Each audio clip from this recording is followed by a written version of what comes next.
Ayan, welcome to my vlog. Tingnan mo guys, kasi naiinitan ako ngayon. Nakaganito ako. Dahil may init. Kahit maaga-maga, naiinitan ako. Ngayon lang ako nainitan. Hello, good morning everyone. Sa lahat, kumusta lang kayo? Mga busing. Ayan. Ako, nandito, kararating ko lang sa tindahan ko. Bukas ako agad ang tindahan ko. Kasi kagabi, maaga na naman ako natulog. Grabe mga guys, pagdating umabot na ako ng mga alas 6, inaantok na ako. Ganun katindi ang sarap ng tulog. Kahit na matulog ako. Tingnan mo, parang kakatulog ko, namamaga na nga yung mata ko. Hello, kumusta na ang mga kaibigan?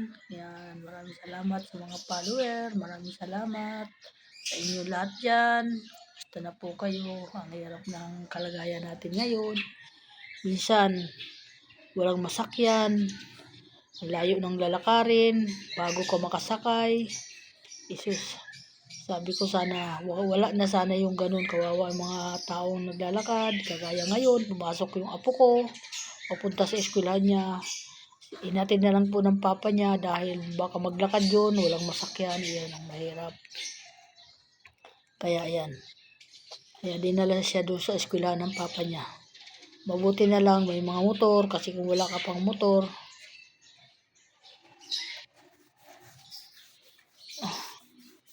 paano na lang ang gagawin natin?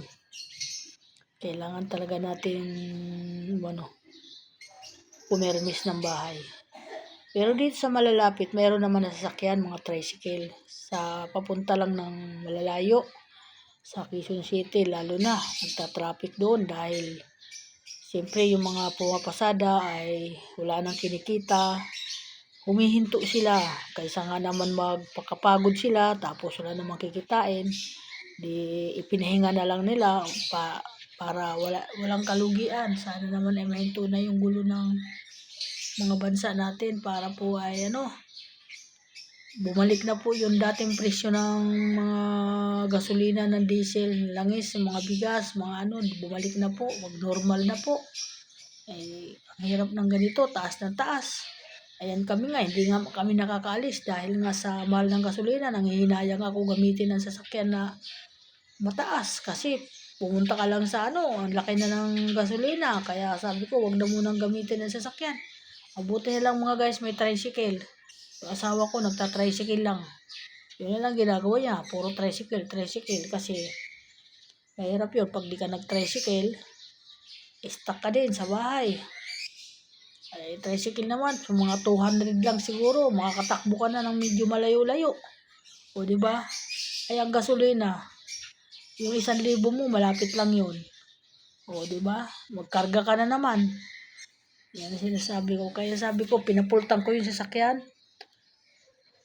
Ayan. Kahit pa paano, pultang pa rin kasi in case emergency, mahirap yung pag walang laman ng tangke ng sasakyan. Kaya ganun po. Kaya ayan. Good morning everyone. Another vlog, another araw tayo ngayon na medyo malungkot, na medyo masaya. Ayan. Hindi naman ako apektado din ako. Apektado din kami lahat, mag-anak. Lahat man, kahit sinong tao, apektado. Pero guys, sa ganitong nangyari, kailangan na lang po natin magtulungan, pagdiskarte, kung anong diskarte sa buhay, anong gagawin. Makaraos lang tayo sa pang-araw-araw. Yan po yung ginagawa ko, kung ano-ano lang ginagawa ko. Ngayon, mamaya nga daw, ay umorder ako sa Shopee ng pangbilaran ng isda. Yung hindi makakain ng pusa, hindi madadapuan ng kahit ano. Umorder po ako at dumating na po kahapon.